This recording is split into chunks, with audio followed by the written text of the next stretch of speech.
Hi, I'm Roger Aguinaldo, and welcome to the M&A Advisor podcast. Since 1998, the M&A Advisor has been the definitive source dedicated to recognizing achievement, delivering unrivaled thought leadership, and connecting the world's mergers and acquisitions elite. We help you sharpen your edge and accelerate your success in deal making. Whether you're an ambitious new player or a market veteran, this podcast provides masterclass strategies, unvarnished stories, and vital lessons from the industry's influential figures. Before we launch into this episode, be sure to follow us on YouTube, Apple Podcasts, and Spotify, and subscribe to our essential M&A Alerts email newsletter. Find all the links below. Your engagement fuels the deal-making community. Now let's get into the transaction. We're delighted to have you here with us at the M&A Advisor Awards at the New York Athletic Club.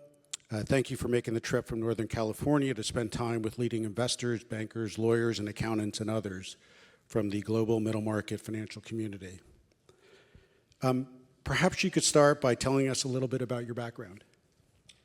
Well, good afternoon. I grew up here in New York. I was born in Doctors Hospital in Manhattan and raised in Stuyvesant Town. And then I had the good fortune to move to Scarsdale, where I got my education. And this is the very first time I've been to the New York Athletic Club, which is why I made the trip in from California last night. Terrific. Why don't you share with us what first inspired you to start Men's Warehouse and how you transformed that early vision ultimately into a public company? Well, I started when I was 24 years old in 1973. And the main reason I started the Men's Warehouse was I didn't want to work for my father or for anybody else. I wanted to create my own dream. And so I decided the best way to do that, even though my father had been a clothing manufacturer here in New York, and I had been a traveling salesman in Texas, I decided to open a retail store and called it the Men's Warehouse. And the rest is history. And so, George, Men's Warehouse was this resounding success.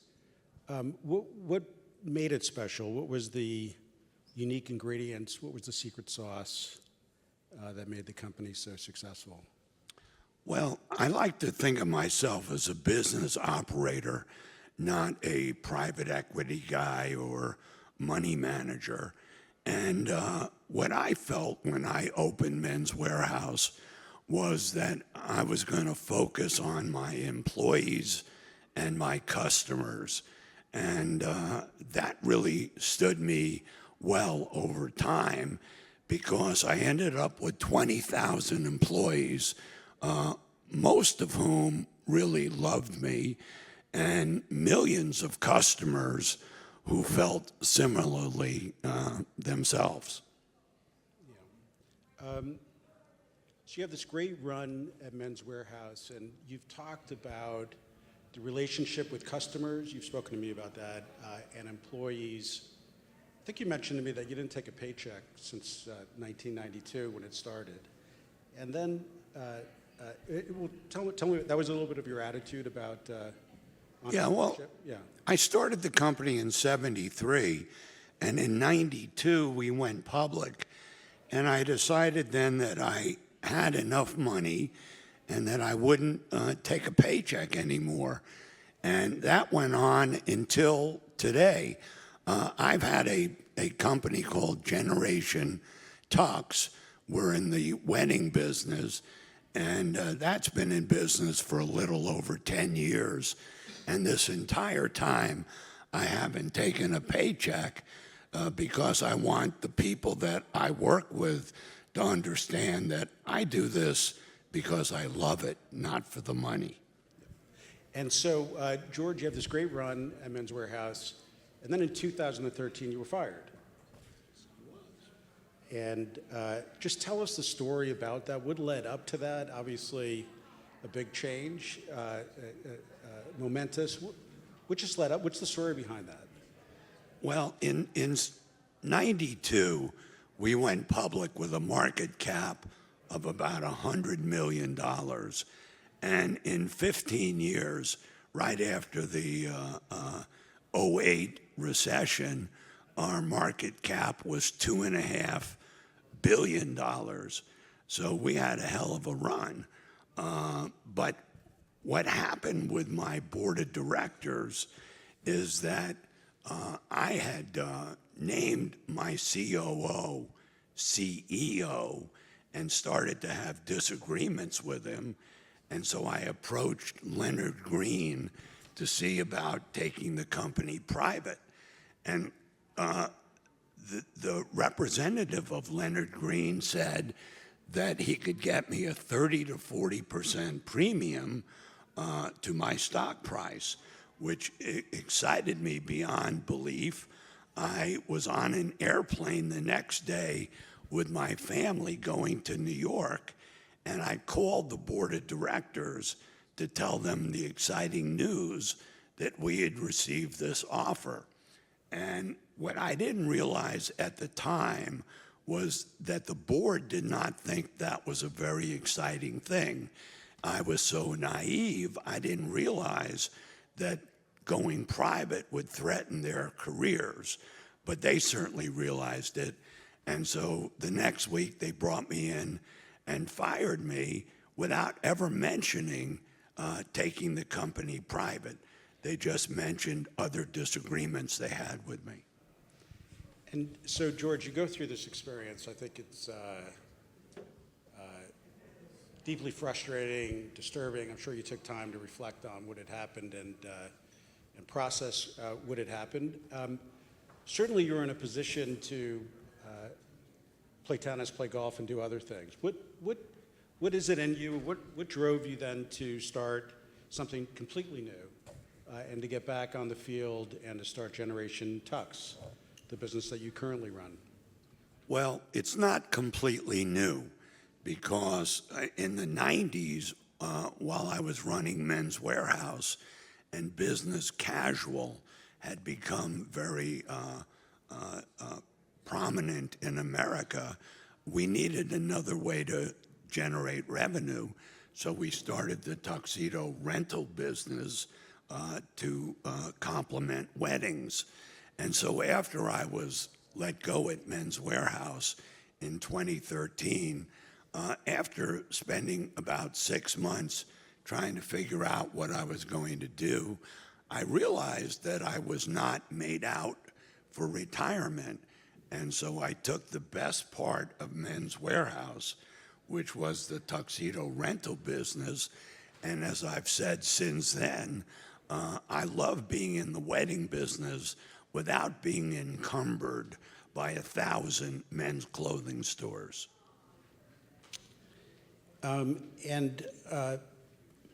You started running businesses decades ago. You went through the Men's Warehouse experience. I think you're well known for your leadership style, the sort of looking after all the stakeholders, consumers, employees, stockholders. Are there things that have changed in your leadership style from Men's Warehouse to Generation Tux? Do you see things differently? Do you play a different role? Well, I think the reason I'm here this afternoon is I no longer have any interest in a public company for the obvious reasons. Even though I was the largest individual shareholder of Men's Warehouse stock when I was fired, I only owned 5% of the company. So that's how it happened. Today, I would rather just sell Generation Tux so I don't have to deal with the public markets again. And George, I find you there's just an intuitive merchandising sense, an intuitive business sense. Can you talk a little bit more about your current business, Generation Tux, what the model is, what makes it tech, what you're trying to achieve? Well, we're in the tuxedo and suit rental business for weddings. And that's what we've been doing for about 10 years. But the most exciting part of Generation Tux has just happened this year. Specifically, we have signed contracts with David's Bridal, Kleinfeld's here in New York, J.C. Penney's, and Disney to provide tuxedos and suits for the weddings that they naturally do. Fantastic. And then if you look at today's retail and consumer landscape, what trends do you find most inspiring or disruptive? What do you see on the landscape? What do you see affecting the market today? Well, I think everybody is aware that AI is sort of the future in almost every sphere of business. And speaking of AI, there's a story I like to tell going back to the 90s at Men's Warehouse. We had, my early partner was a computer geek, and he created the first retail clienteling system in the United States.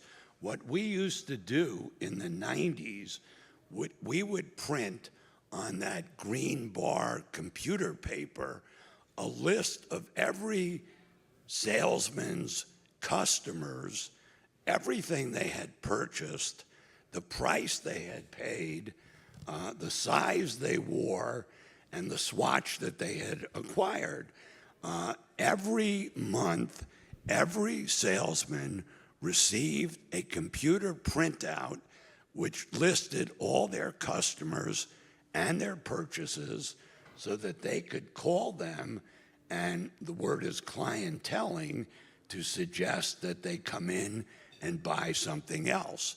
Now, this was 35 years ago, and today, this is what AI is going to be able to do like that. Right. And George, you went from sort of CEO, operating a business, managing the day-to-day operations of a business. Today you oversee it, but a little bit differently. How do you view that? I guess a lot of private equity investors are not operating, they're not operating the business. They have more of a consultative and control role. How do you manage the business currently? Well, I think the key to it is what I referred to a moment ago, which is these contracts that we've signed with 4 of the major retailers in the United States. We are going to be paying these people between 35 and 40% of the revenue that we generate from their leads. Unlike 25 years ago, when I made a deal with David's Bridal and we had to pay them $12 million up front for their leads, regardless of the volumes that were generated. So the current deal we have with these 4 major retailers is they get nothing up front and they get a percentage of the revenue. Great. And if you could give a piece of advice to business leaders and financial professionals hoping to build something enduring, what would it be? Well, I know you're in the private equity business, so your business is making money. But as a business operator, I've always said to people that if you are simply trying to make money, then you're not following your passion. And by following your passion, when you get to be old, like I am, you'll be much happier than if you were following money. Great. I'm going to pause for a minute. Are there any questions, or start thinking about questions that people have that you'd like to ask George about his career? Before you do, we'll call on you, but you may be wondering if I'm really George Zimmer. So let me simply say, you're going to like the way you look. I guarantee it.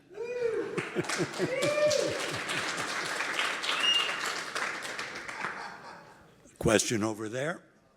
Question, thank you so much. The question is, what do you love the most about what you do right now in the business and in life in general? Well, first of all, I have a wonderful team of executives that manages Generation Tux. I spend about 2 hours a week on it is all, so it really isn't my passion anymore. I do enjoy being successful in business, and mostly, though, I enjoy my 3 children and my family. That is really what has made my life meaningful, certainly in the last 12 years. Great. Any others? George, over the years, bell-bottoms, striped suits, I mean, was there ever, how did you figure fashion? Was there a thing that you thought about, or is it, some charity things? Well, bell-bottoms may be coming back, which may make the people in this room a little bit queasy. But I think that in terms of fashion, the fabric of the garment is really not correctly understood today. Too many people are wearing polyester clothing instead of an all-wool garment. At Generation Tux, most of our garments are made out of Super 130s and Super 140s, which is a high-grade merino wool, unlike the cheaper polyester garments that you see. So one last fashion thought for you is that you remember back in the 90s when clothing was made in Italy and there were a lot of oversized shoulders, and then that shrunk down, but now I think that's coming back, and you're going to see the oversized clothing again.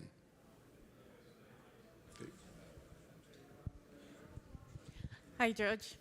My name is Tosin. I'm a tech founder.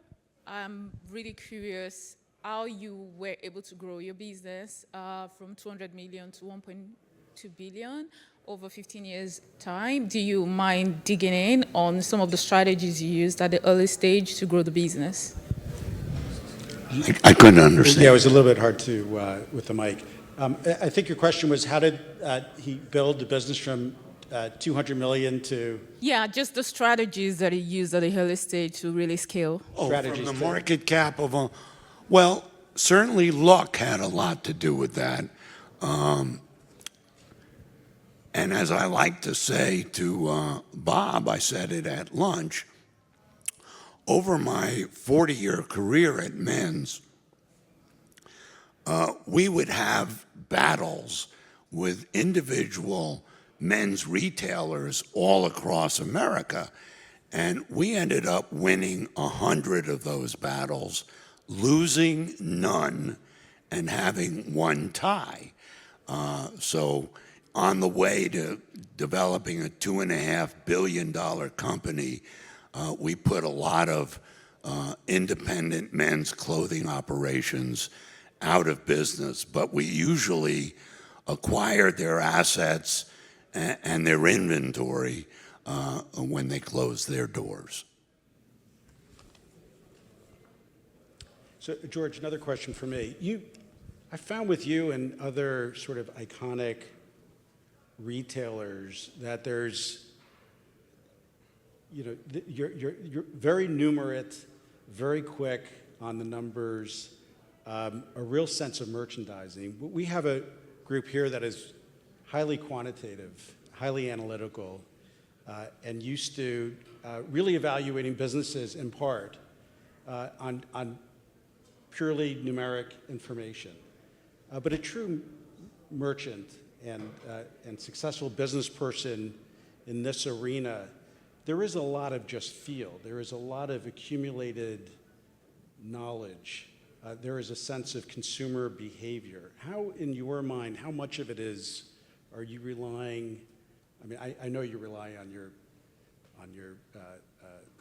on the statements and the results and the performance, but how much of it is just understanding where people are going to buy, what cut they're going to want, their buying decisions? How much of it is just your knowledge, your expertise, your experience, and just what you're born with? Well, I'm not sure you're born with it per se.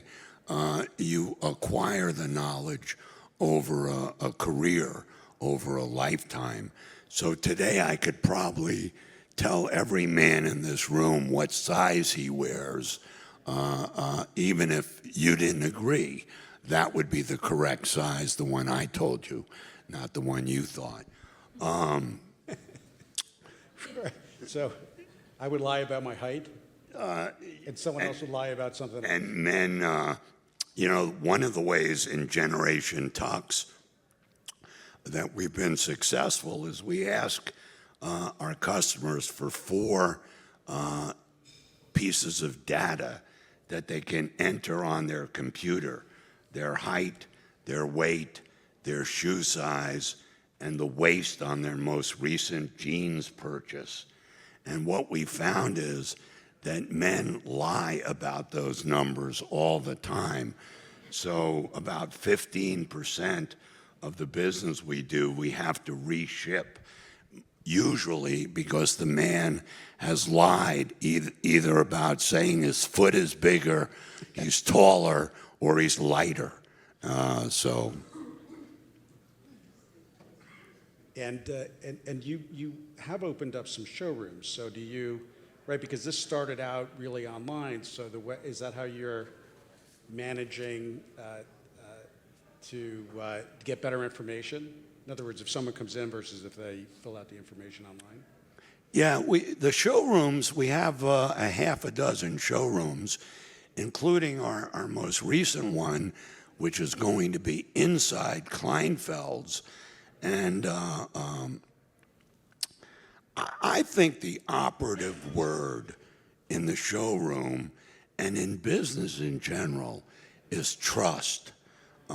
People have lost so much of the trust that they used to have about their everyday life, that what we have done at Gen Tux and previously at Men's Warehouse was create a strong sense of trust so that they believe what the salesman tells them.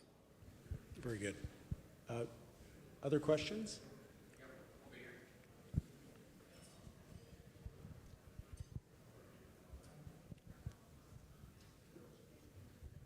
Hey, Roger. Hey, Bob. How are you? George, thanks for coming here. I'm Roger Aguinaldo, the founder and CEO of the Deal Forum here, M&A Advisor. So it's wonderful to have entrepreneurs actually come to our private equity and M&A event here every year at the New York Athletic Club. So it's wonderful to have you here. I am a client and a customer of, I guess, of your old firm, Men's Warehouse. I just didn't know about Generation Tux. I actually have 3 questions.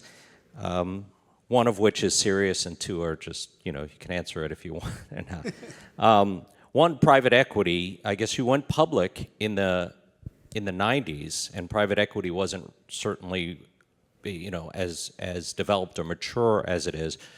If you didn't go public, would you have waited and maybe kept the company private? If you were selling in the 2000s, or did actually needed capital, or was it a good thing to do that? So that's one.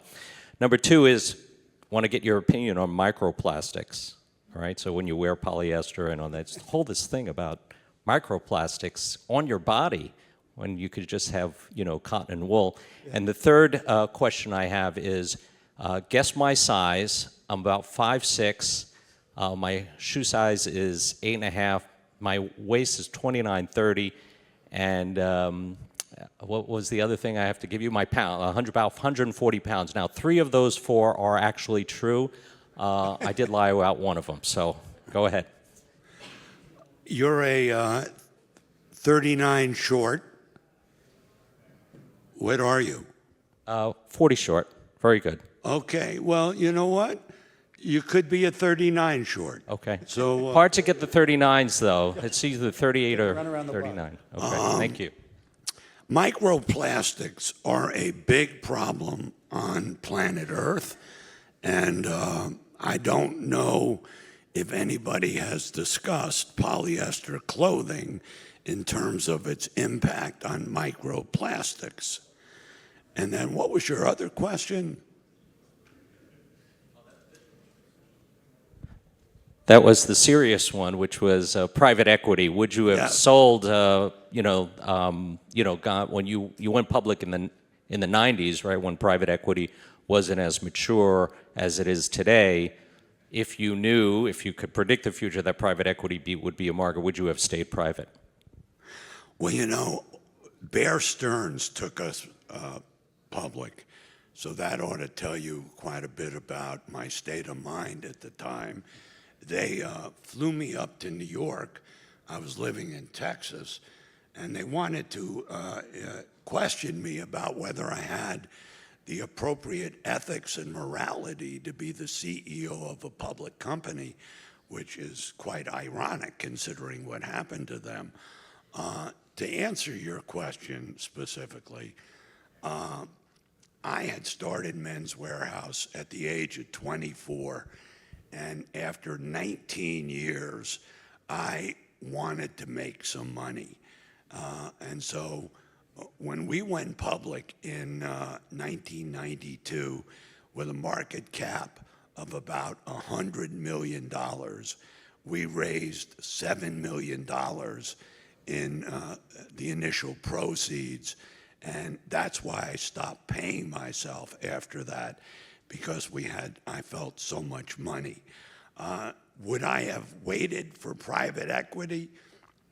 Probably not. The company didn't need the money, but I wanted the money, so I would have probably gone public. Thank you.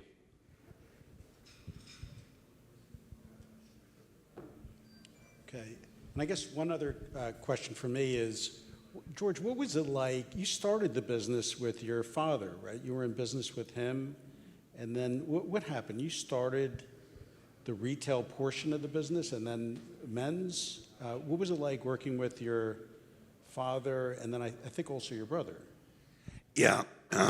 Well, my dad started his career at Robert Hall Clothes here in New York City back after World War II. And he ended up going into Chapter 11 in the early 80s and then coming to work for Men's Warehouse. He became my senior vice president in charge of real estate because he understood retail real estate, having done it at Robert Hall. So I had the incredible privilege of having my dad report to me twice a week about all the locations around America that he was picking out, because we were opening 50 stores a year in the 90s, and that was his main job.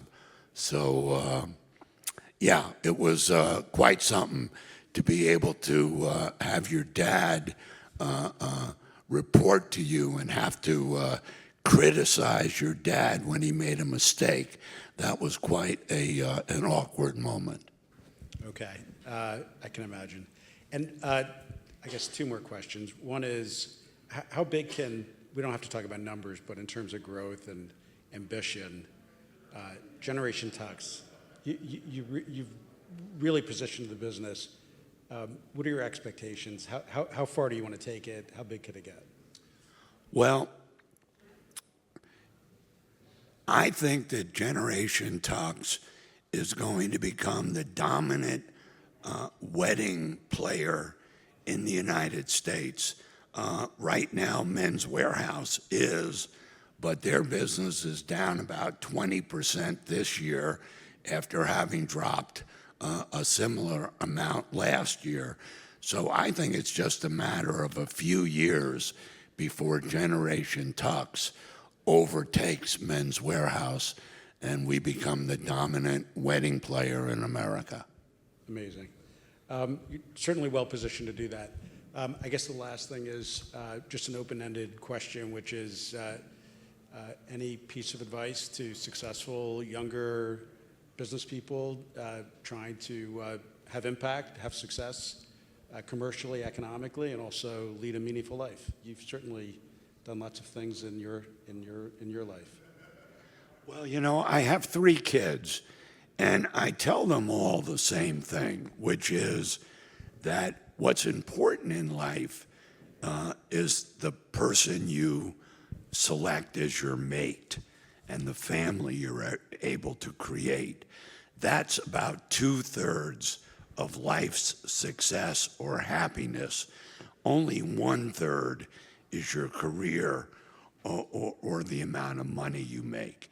So I advise my children, and they range from 23 to 41, that they need to make sure they have their private lives in order before they embark on a career.